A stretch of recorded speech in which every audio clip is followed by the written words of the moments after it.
അത് ചായട്ടില്ല.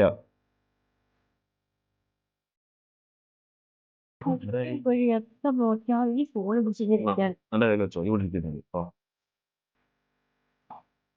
ഒരു സൺഡേ അല്ലേ, നിങ്ങൾക്ക് അടുത്ത് പോകുമ്പോൾ വർത്താനേ അതാ അവിടെ കാര്യങ്ങൾ പറയാം. ഇവിടെ ഇരുന്ന് തിന്നാ എങ്ങനെ ആവാ? ഞാൻ തിന്നിട്ട് അങ്ങോട്ട് വരാം.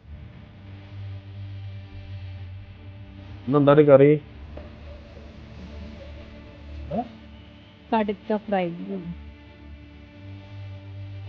ഇന്നെന്താ കടുക്കാണല്ലേ? അത് വെക്കുമ്പോ എന്തായാലും ഉഷാറാക്കി നല്ല രീതിയിൽ വെക്കും കേട്ടോ. പണ്ട് നമ്മളെ ഉമ്മ ഒക്കെ ഉണ്ടാക്കുന്ന പോലെ അമ്മിയിലൊക്കെ അരച്ച് അടിപൊളിയാക്കി.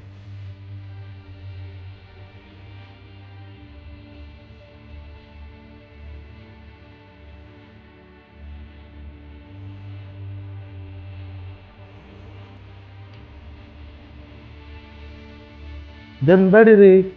പുല്ല് അരിഞ്ഞതാ ഇങ്ങനെ? അമ്മോ, തക്കാളിന്റെ കഥാണ് പറയും വേണ്ട. ഇതൊക്കെ ഇനി ചെറുതാക്കി അറിയാണ്ട്. ഇതാണ് എങ്ങനെയാണ് ഉള്ളിൽ തക്കാളി അറിയണ്ട്. ഇഞ്ചിന്റെ കാര്യം പറയണ്ട, ചതച്ചിട്ട് പോകുന്നില്ല. ഇഞ്ചി ഒന്ന് വേണം ആക്കിക്കത്. എന്താ അത്? ഇതെന്താ റജിയത്? ഇതൊന്ന് വൃത്തിയാക്കൂടെ? ഇങ്ങനെയാണ് അടുക്കള പണിത്തില്. കരുമ്പ് കേട്ട് കയറി പോലെ അടുക്കള എന്താ ഇതൊക്കെ ഒന്ന് വൃത്തിയാക്കി എന്നിട്ട് കടക്ക ആക്കി കടക്ക അടിപൊളിയാവാൻ.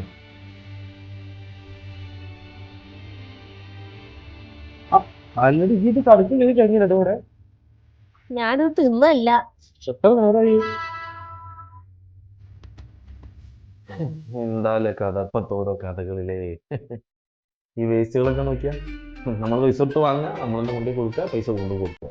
വല്ലാത്ത ഓരോ രീതികളെ ഗവൺമെന്റിന്റെ. പിന്നെ എടേ, അതൊക്കെ ഒന്ന് ക്ലിയർ ആക്കി കിട്ടോ. ആ ഫ്രിഡ്ജിന്റെ ഉള്ളിലൊക്കെ വെള്ളം കാര്യങ്ങളൊക്കെ ഒന്ന് ക്ലിയർ ആക്കും.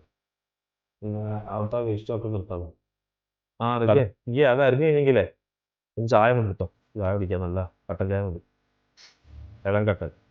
എന്റെ വലിയൊരു തെറ്റായിരുന്നു നിങ്ങളുടെ ഫോൺ ഞാൻ വാങ്ങി വെച്ചത്. ഇത് കൊണ്ടിട്ട് പൊന്നുവിന് അവിടെ പോയിരുന്നു.